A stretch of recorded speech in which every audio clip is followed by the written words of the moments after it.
Um,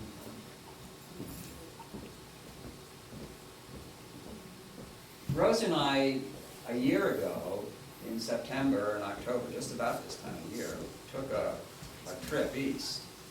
And our objective was to visit a lot of the still existing Chautauqua communities. And we visited 7 of them. And since that time, back in July, we went east again, in part to attend a conference at the New York Chautauqua and see a daughter who lived, had a summer home in Maine. So we saw 3 additional Chautauqua communities. So we have visited over this period of time quite a few places.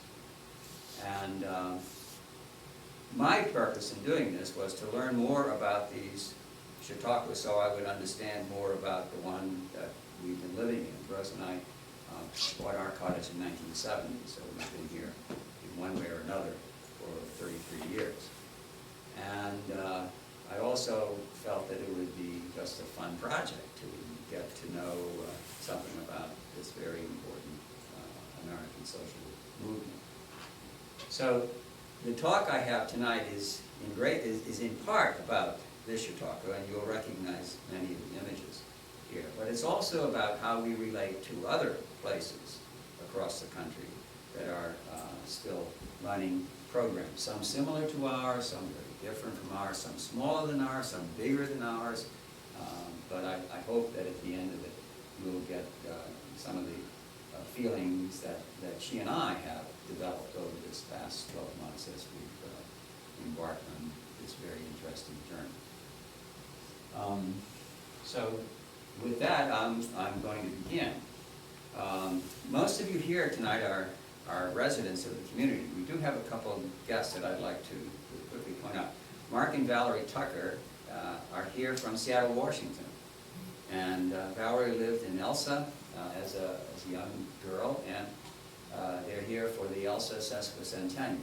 The village is celebrating its 150th birthday tomorrow and Sunday. And Valerie tells me that she believes her dad, who was ground superintendent at Principia College in the 1950s, may have been here in 1957, certainly was down here in 1957 when the fire broke out in the south end of our community that wiped out about 17 cottages there. And also we have another, Jean Schultz. Jean, would you just put your hand up, please? And her husband, Jean Schultz. Jeannie is a colleague of mine on the Historic Elsa Foundation board, and so she was interested in hearing this again because I gave her a talk back in April for the foundation, and the rest of us are Chautauquans, past, present, and or whatever. So we'll get started. The lights on or off? No, the lights don't have to be off. What's going to be a constant, that the light switch will be there all the time, the rod will be there, and the thermostat will be there. But I think you'll get accustomed to it. The word Chautauqua, C-H-A-U-T-A-U-Q-U-A, is a very interesting word. It's Native American, Iroquois Confederation, probably Seneca tribe, from what we now know as the northwest corner of New York State near Lake Erie. We know very little about Native American languages. There's no Rosetta Stone for many of these languages, so you get a lot of ideas about what the word means. It could mean fish jumping out of water, 2 moccasins tied together, a bag with a string in the middle, which may be as close as you're going to get, because if you know Lake Chautauqua, it's about 20 miles long and 3 miles wide at its widest point and only 900 yards wide at its narrowest point. So if you think of a bag that is kind of inflated with a string tied around it, it might certainly mean that. Chautauqua is a word that you find in almost every dictionary of the American language. It will say a lake in northwest New York State. It would also say an American social movement of the late 19th century and early 20th century. And that's the definition that I'm going to be dealing mostly with, that I'm going to describe for you Chautauqua as an American icon.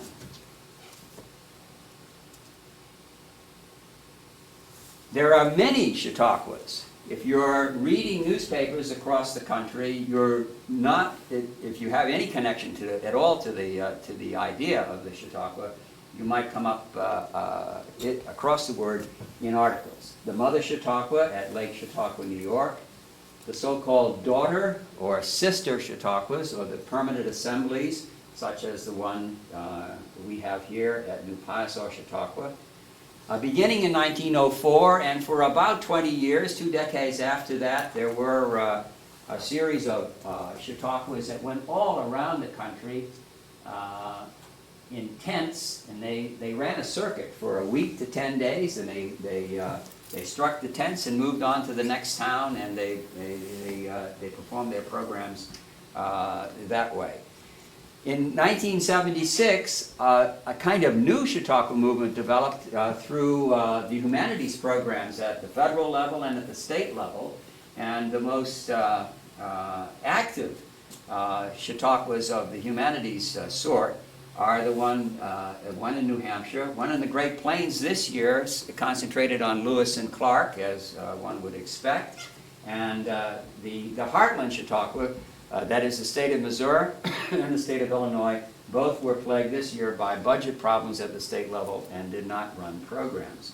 In New Hampshire, however, you would, if you were in New Hampshire this summer, you could have gone to a Chautauqua tent movement in several towns across the state, and you would have met Eleanor Roosevelt, Thomas Edison, Nellie Bly, and so on. All of these people had historic dramatis personae giving talks in the Chautauqua concept. Many colleges and universities run Elderhoster programs, which they call Chautauquas. The movement didn't begin in the 1870s. It was preceded by the Lyceum programs, coming out mostly of New England to help educate mill workers in that area. And also in the 1840s, 50s, and 60s, the camp meeting, which was a general fundamentalist Protestant movement where ministers moved around the country, and because they didn't have focused, located churches, they drew people into outdoor sessions in great numbers during this period. The railroads were also important to the Chautauquas. If you were able to look at a map of the United States, a social and economic map of the United States in 1910, and you located Chautauquas and you located railroads, there'd be a direct connection. This is the Bluff Railroad coming up, and in the front part of the photograph you see is Elsa Landing, or Jersey Landing as it was called in 1853 before it became the village of Elsa. And it was the railroad that helped make this particular Chautauqua possible. It was also the railroad that made the New York Chautauqua possible, bringing people from Erie, Pennsylvania, from Buffalo, New York, from Albany, New York, to Jamestown, New York, by rail. The Chautauqua ideal, it has certain characteristics, and this is the kind of thesis that I'm going to try to develop with you tonight. It had a platform. It concentrated on education. Religion was important, and was recreation and family life. If you like, you see the Smith Library at the New York Chautauqua, the 4 pillars of the Chautauqua movement: the platform, the education, religion, recreation, and family life.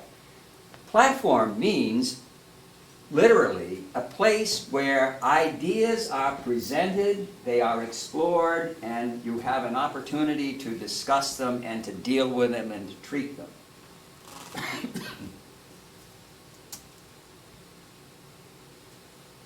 We're going to discuss what I call the permanent assemblies.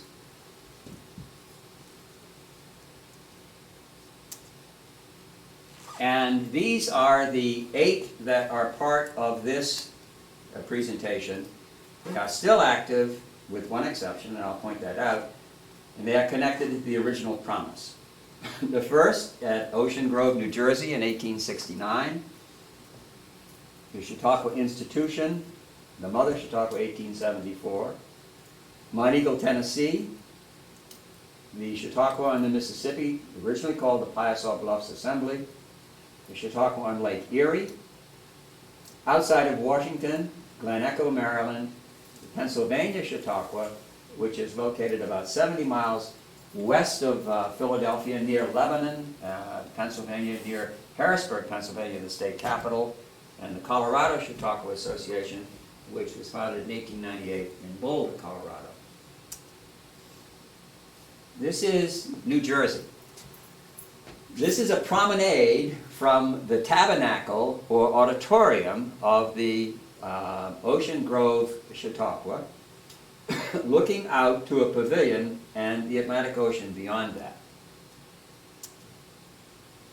The New York Chautauqua, the harbor, this is an aerial view of the New York Chautauqua showing the harbor.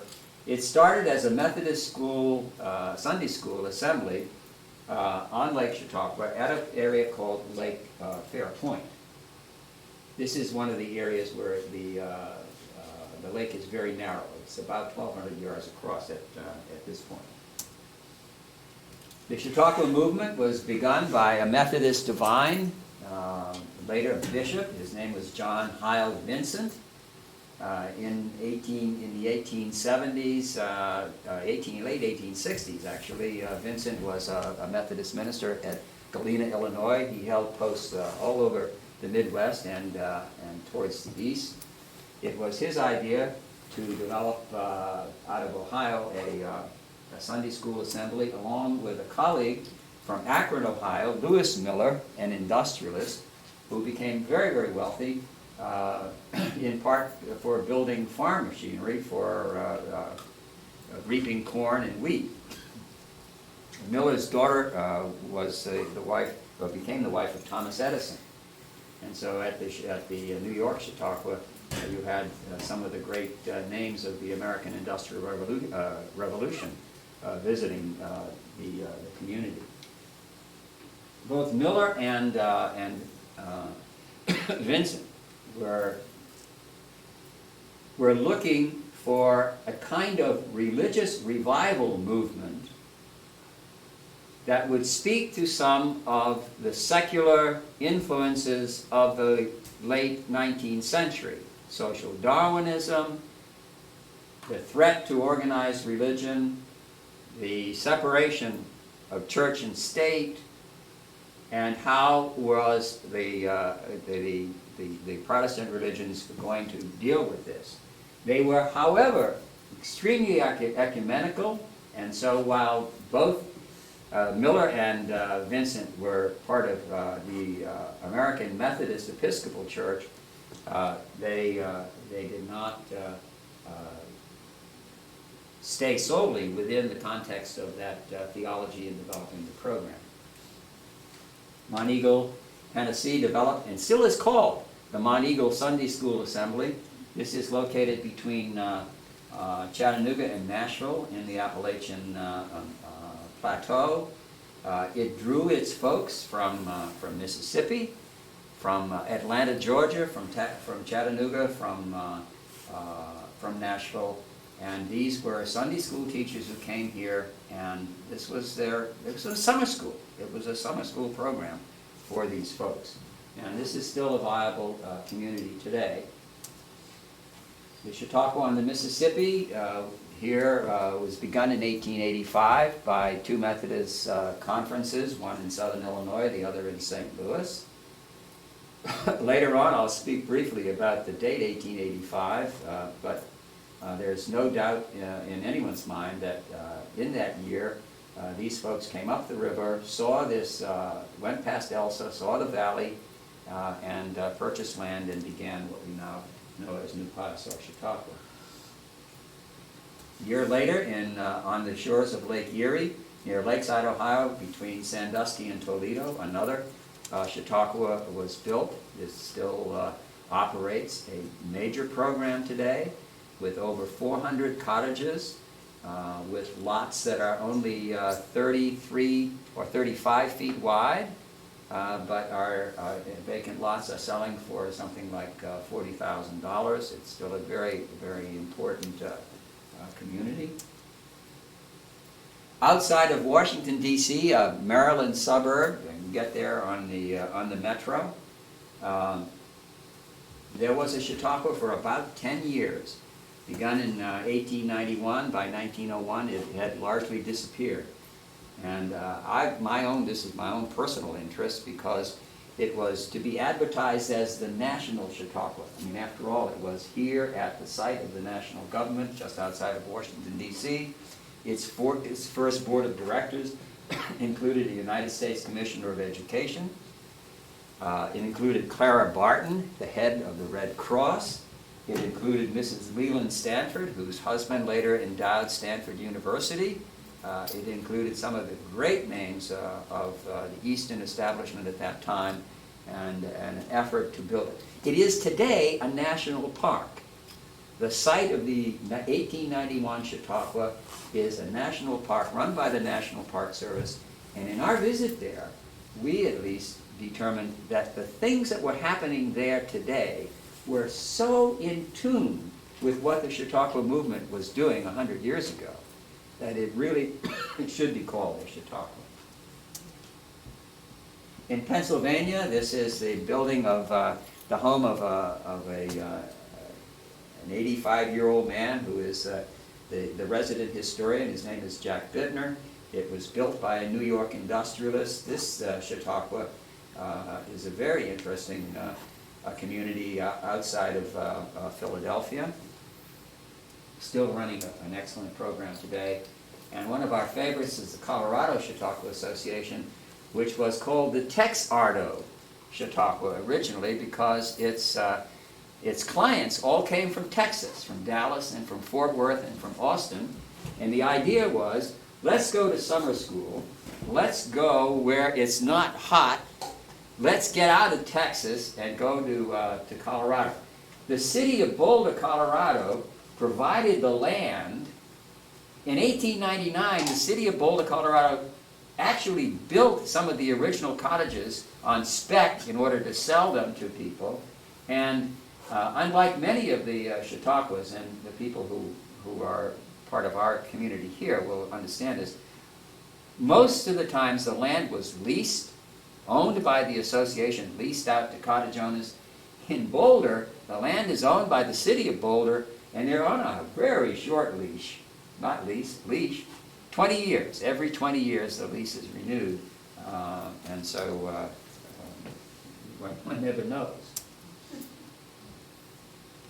The Chautauqua ideal, or the platform, all across the country, from 1880 until 1930, every month the New York Chautauqua published a magazine. And during that 50-year period, they listed over 280 communities that they identified as Chautauquas. There were 53 Chautauquas in Illinois at one time, during that period of time. There is only one remaining in the state, and that's this one here. The platform. The Chautauquas were in a rural setting. They had urban patrons.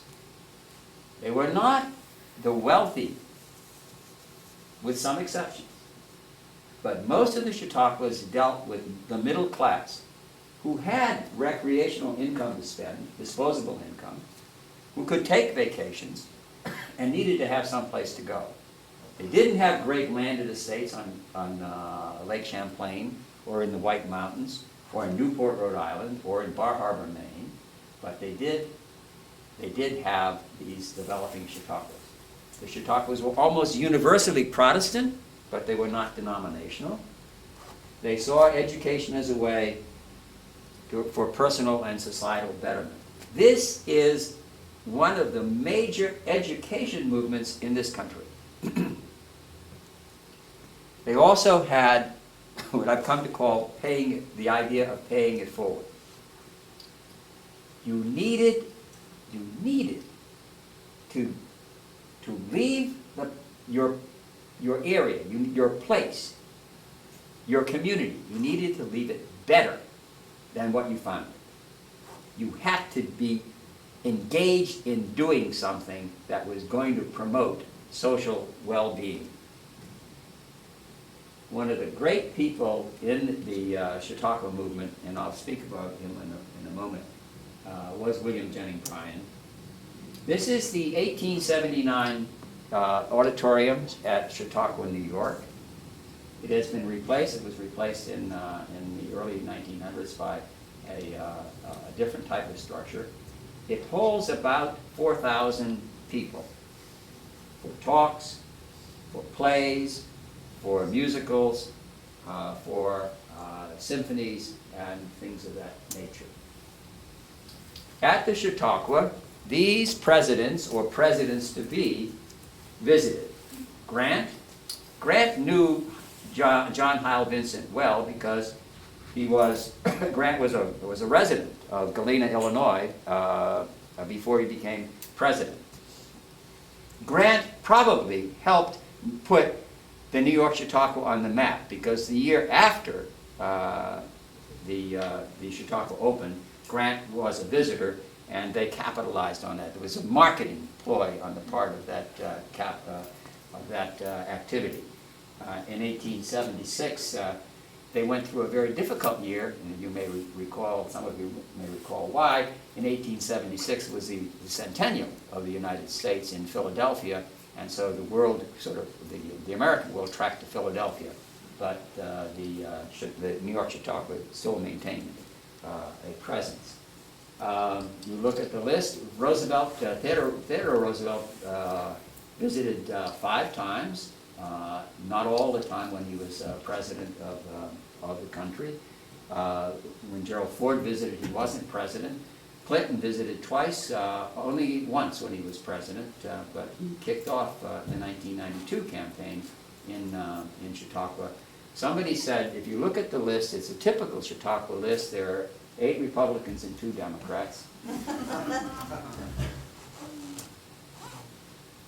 The most important Chautauquan, in my view, was William Jennings Bryan, the great commoner, an Illinois lawyer, born in Springfield in 1860.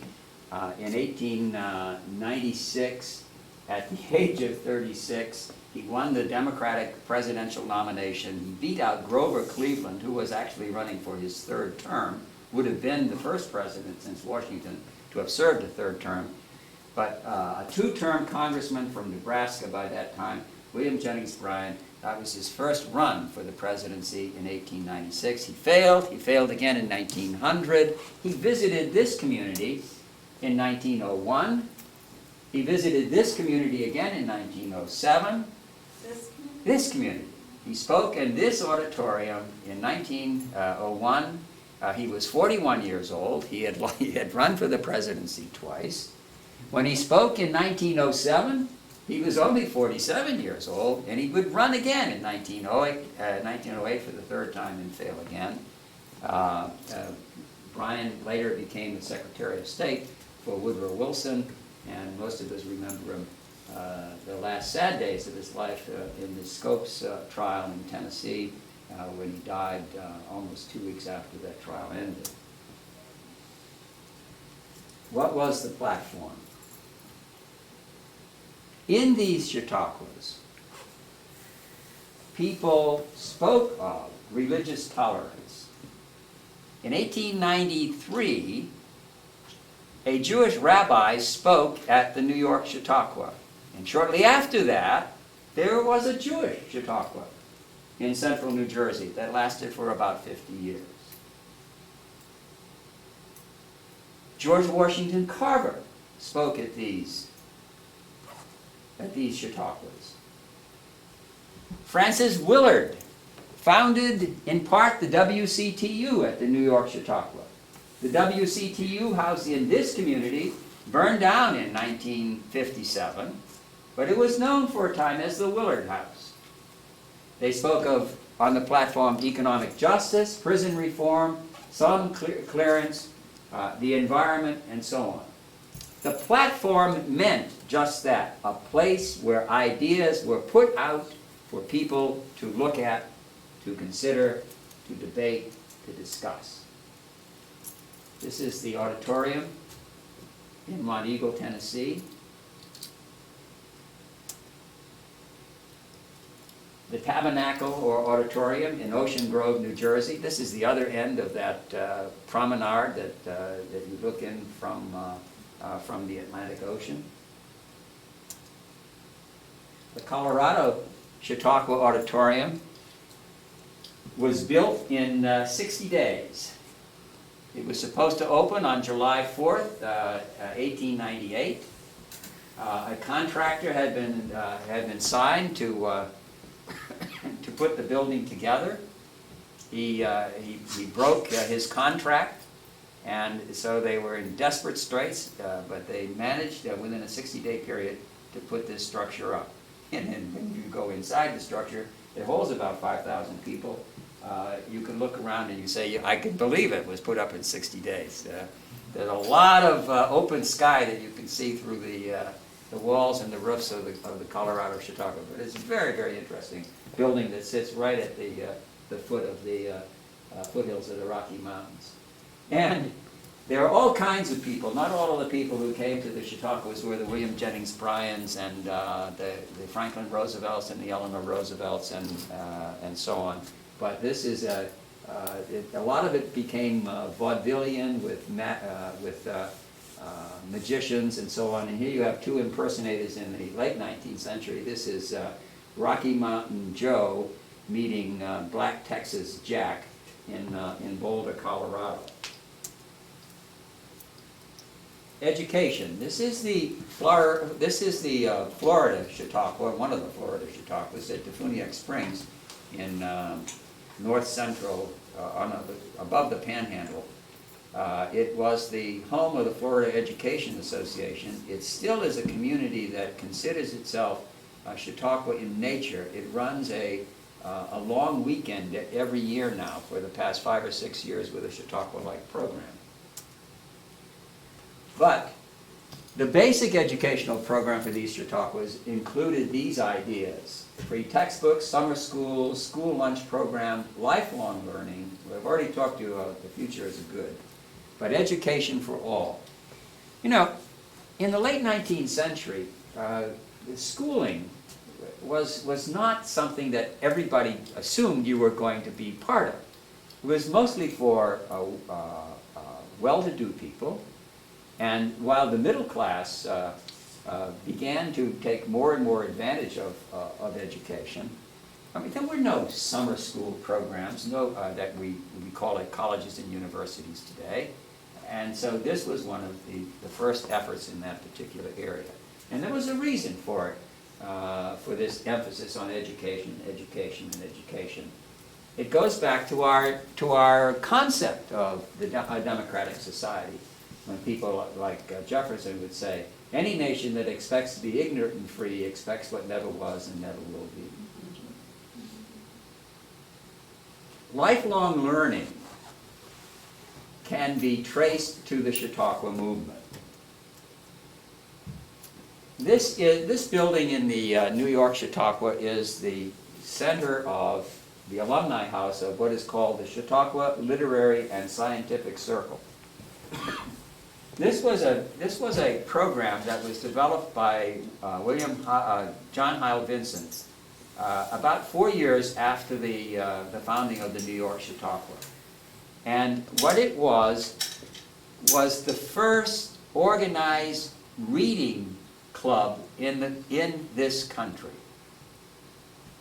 From 1878 on to today, this organization, the Chautauqua Literary and Scientific Circle, has been a viable and dynamic force in the Chautauqua movement. There are over 780 books that are part of the book list if you download it from a website. It was based on the idea that you didn't go to university.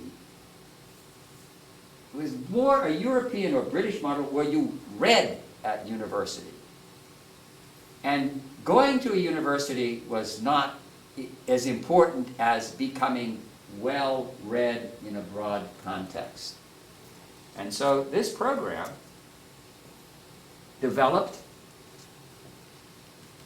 all of the accoutrements of an educational system.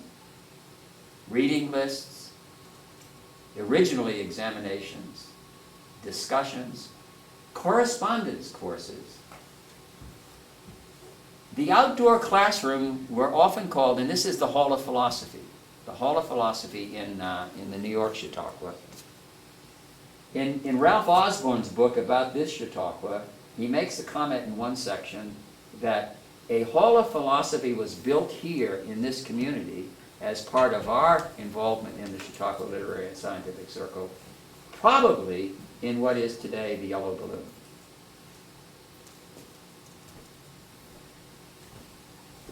I've seen information articles in the monthly Chautauqua magazines of the 1890s, 1891, 1892, 1893, of golden arches, not the McDonald's type, here at this Chautauqua, through which graduates of the Chautauqua Literary and Scientific Circle moved and walked during what they would call Recognition Day, but we would call Graduation Day. And this still occurs in the New York Chautauqua. As a matter of fact, the now more formally organized Chautauqua Historical Society has introduced here the first chapter since the 1890s of the Chautauqua Literary and Scientific Circle with an invitation for all members of the Historical Society to join in that work. And I'll answer questions about that later if anybody's interested. This was part of the 2003 reading list. Kenneth Starr appeared in the first week. During the rest of that week, people talked about Ken Starr's new book on the Supreme Court in American life. They had other people talking about law and individual freedom. In week 4, Brian Hall, I just finished this book. This is a novel of the Lewis and Clark expedition that very closely follows what is in Stephen Ambrose's book, Undaunted Courage. But Brian Hall was one of the speakers at Chautauqua in the 4th week. And permanent buildings were created in order to deal with this commitment. So, you have a community center at the Boulder, Colorado, Chautauqua that has classrooms and spaces for art programs. You have a Hall of Philosophy and a community center at the Mount Gretna, Pennsylvania, Chautauqua. Women were critical to the Chautauqua movement. This was a movement that saw an important emphasis on women's suffrage, on the education of women, on the temperance movement, on pacifism, on all kinds of social reform. And so, this group of women were important to our Chautauqua in the 1940s, and another group later on in the 1980s. The Ladies Civic Improvement Association at the New Piasaw Chautauqua was probably begun around 1909 as a consequence of having a national figure come in and talk about a National Civic Improvement Association. And so we can look at the LCIA as only, 5 years, 95 years old, coming up in the next season. All of the Chautauquas, with the exception of the one in Colorado, have a very, very, very strong focus on religion. In most cases, it's non-denominational. In some cases, it's truly ecumenical. There are the Chapel in the Woods in Lakeside, Ohio. This is the Episcopal Chapel in New York. It is used on Saturday afternoons by Roman Catholics, and it's used on Sunday afternoons by a Korean church. There is a Catholic house in New York. The resident theologian in the year 2002 in the New York Chautauqua was a rabbi.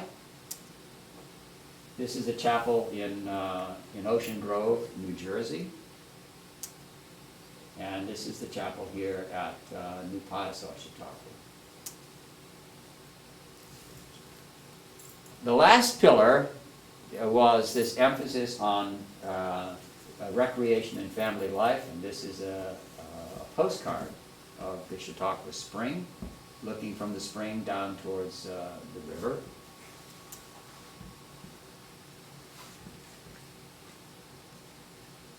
I keep looking for the Hall of Philosophy there. Children's Day, one of the most important parts of the annual program here at New Palazzo, Chautauqua. But in the 1940s, when the river road wasn't there, there was an emphasis on the use of the river as it is today, as a recreational, important aspect of art. You can't see this. I'm sorry about these lights. This is a restaurant. But we have our own restaurant, the Pink Geranium Cafe, located next to one of our public buildings, the Kentucky Home. The Colorado Chautauqua, its most important activity these days is the music festival, the Colorado Music Festival, music with an altitude. The assemblies that survived had these public buildings, but they also had people who came back year after year. This is the Cooper Cottage, not here in this Chautauqua, but in Chautauqua, New York. These cottages are along the promenade that that look down to the Atlantic Ocean in New Jersey. Take a look at some of the Victorian gingerbread that exists in here. And I love this because it's a cottage within a cottage. This is the birdhouse on one of the second-story cottage porches. In itself, also a wonderful example of a cottage. In Ocean Grove, New Jersey, there is this wonderful situation where you have these are cottages. They are tent platforms with small structures, one-room structures, with a in front of them you see, and this was in October we took it, but you see these crossbars and so on. They hang tents on those, and so you have a tent, and then you have the house behind it, and that was not unusual in the 1890s and the early 1900s in a lot of places, including Colorado. But this goes on in New Jersey today during the summertime, with people, as they do in many of the Chautauquas, passing down their cottages one to the other. This is Rose. We're on Lake Erie now, at Lakeside. And this is the yacht club at Lakeside. I thought Larry would appreciate this this photograph, the Chautauqua Lake Erie Lakeside Yacht Club, and the lake shore with the swimming pool. This is the swimming pool area. Most of these places, this is our own garden outside here, have an emphasis on outdoor and outdoor recreation. Lake Conewago in Mount Gretna, Pennsylvania, with a playground very similar for children to the one we have here in this community. This is the carousel in Glen Echo, and this I love this. This is at Northridge.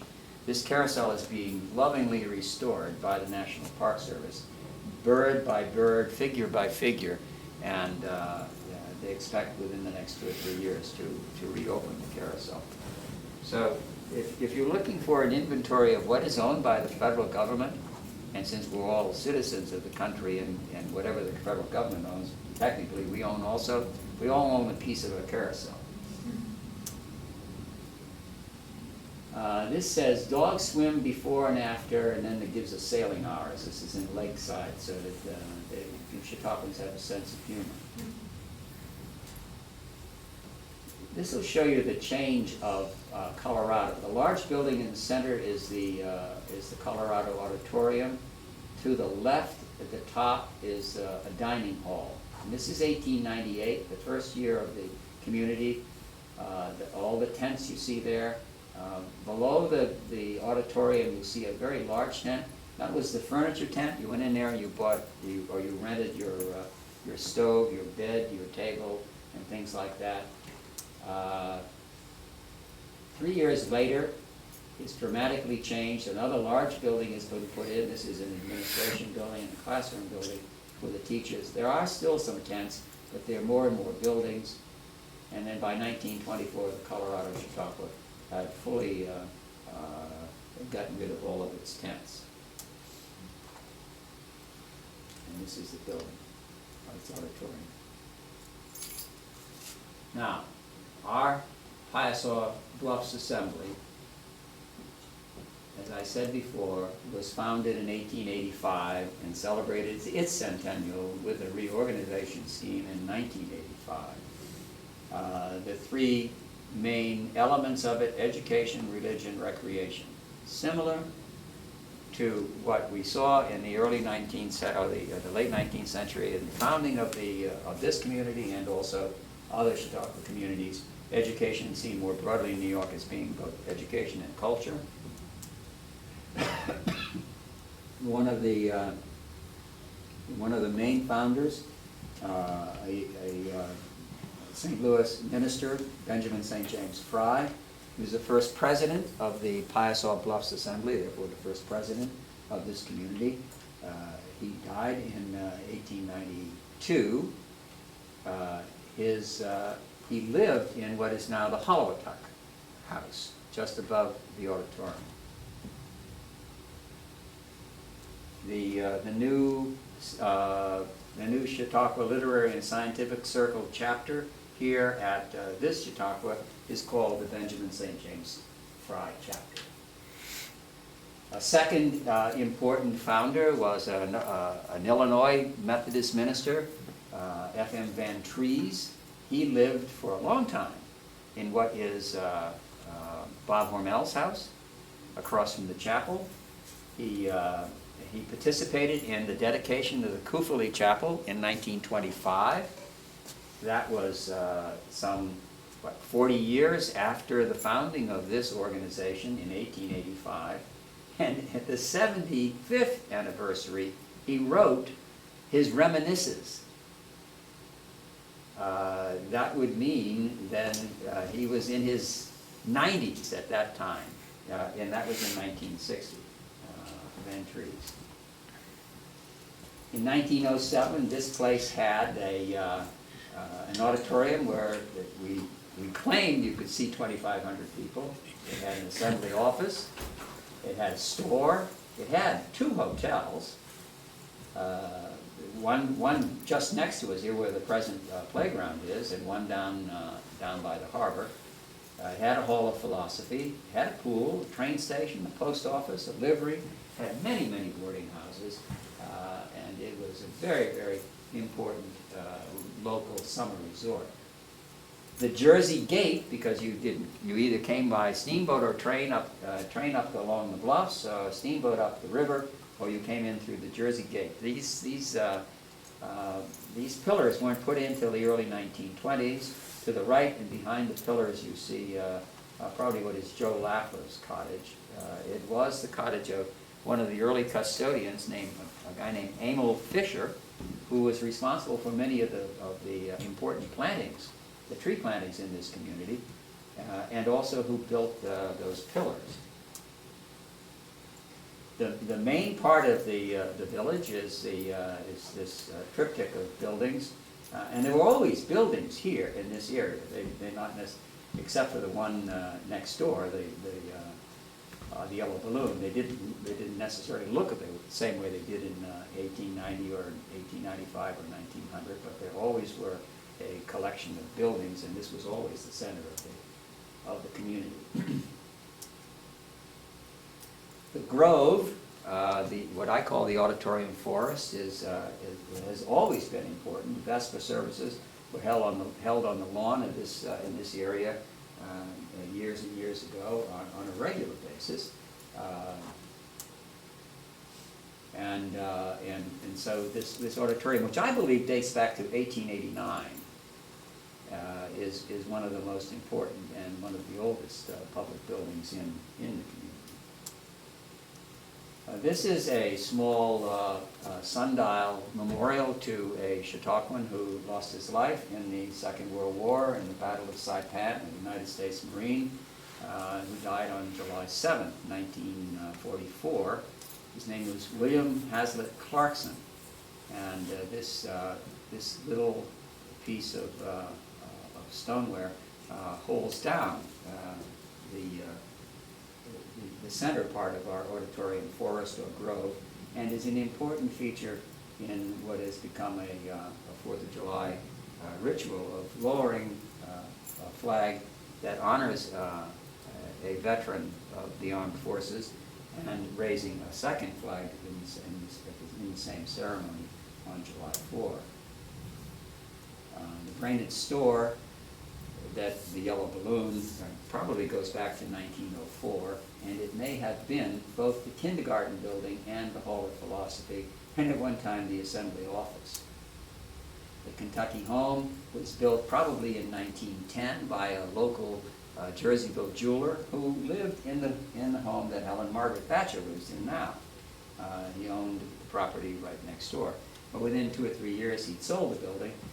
But that building was a functioning boarding house and restaurant all the way until 1969. The chapel was built in 1925. Prior to the building of the chapel, all of the religious services were held either out of doors on the lawn below the auditorium or under the roof of the auditorium. And Sunday service is still an important element in the Chautauqua community as we know it today. One of the interesting memorials located here just to the north of this building, the Osborne Memorial, which is a man-made waterfall and recirculating water system located right next to the Piasaw Spring, which was allegedly the reason that the two groups who were investigating this area chose this valley. And of course, all springs were reputed to have some kind of therapeutic value, and you find articles in 1900 and 1901, and you find claims of those years about samples being sent to Chicago for analysis and coming back and said, God, this is good water to drink. Some of the cottages down at the south end of the community were built early on because they were close to both the pool, but also access to the train station and the railroad station. The Bryant Cottage, which is raised, all that lattice work you see is open space underneath. It was raised after the 1993 flood, but this cottage dates back to 1891. The Villa Mexico, which is up on the hill, dates back to 1904, 1905. The reason it's called the Villa Mexico, even though its architecture is obviously Victorian, is because the materials, the windows, the doors, the wood itself, were taken from the Mexican Pavilion in the 1904 World's Fair, shipped up by flatboat up the Mississippi, and then the house built here.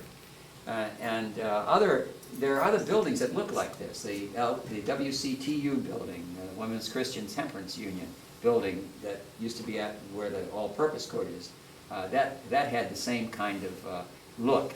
And the Hagen's house up on Springfield Avenue has a similar look with that turret. So that turret was one of the features of this particular building. There is up on the top of St. Louis Circle a house that may have some relationship to the Japanese pavilion in the World's Fair. The lease, I did a leasehold history of a lot of places, and the leasehold history of what is now the Robb, Joy Robb and Carl Robb, their leasehold history shows that the first lease was issued in 1903, but for many years the place was called the Japanese House, and I couldn't figure that out because you couldn't have the Japanese House before the World's Fair. but the house wasn't built in 1909, and may have been on the same principles we have here. The Meisel House on Springfield Avenue was known as the Grange Hall, and it was one of many public meeting or group meeting places in the community. The Grange, a agrarian, political and social and economic movement in the late 19th century, mostly in the Middle West.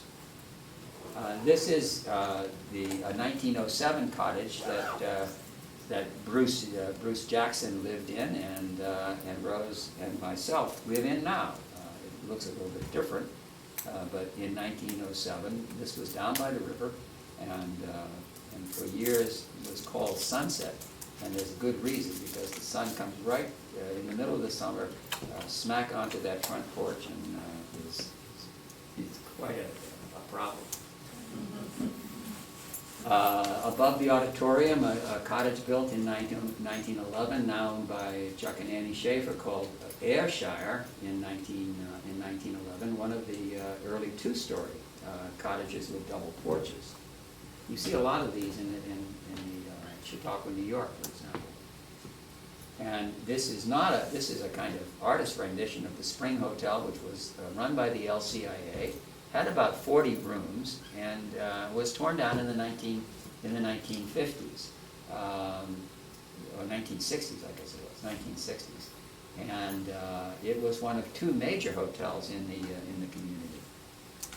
This is the other one. It was built in 1903, and it burned down in 1909. What you see here is an image done by young Chautauquan Mark Hurd, and if you look to your right on the wall over there, you see the actual digital painting of that piece from which I got the image with Mark's permission. This had with these triple veranda and easy access to the train station, easy access to the swimming pool, and then you walk into the community. It was down by the harbor, the present harbor, and the claims run anywhere from 90 to 120 rooms. Many of these rooms were very small, folks, and a lot of times I've read in a lot of these Chautauquas, the walls were not true walls, but they were canvas just hung there. So you really were just being separated from people, and the idea was you didn't spend a lot of time in your hotel. You spent a lot of time outside on the grounds. And this is a contemporary look of that building, which burned in 1909. And you see it in the background with this view of the pool. Again, located in its present site.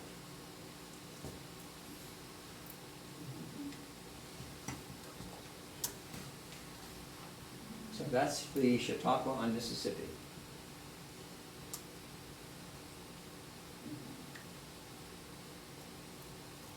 Teddy Roosevelt called Chautauqua the most American thing in America.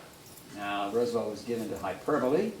On the other hand, it did seem to capture the American spirit in the 6 decades from the 1870s to the 1930s. The Chautauquas really went downhill very much after that. Rudyard Kipling, however, said that he was, one day visiting Chautauqua, he was Chautauqua to despair. And he thought it was a long tennis tabernacle of science and literature, and he didn't like it, and he didn't know why, and he didn't have time to find out.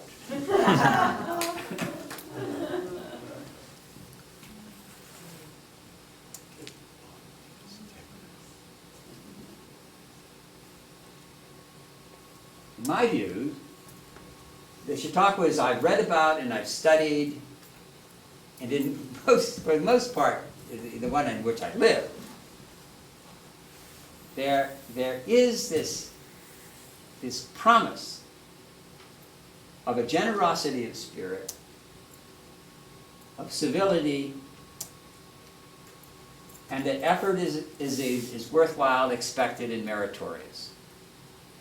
And the people who survive, if we put it that way, in the Chautauquas, are the ones who are able to grab some of this and to deal with it and to work with it and to make it their own.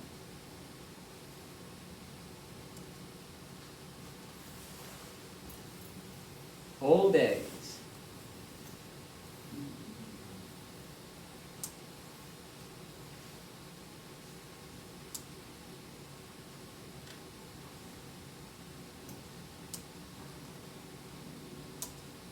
Thank you.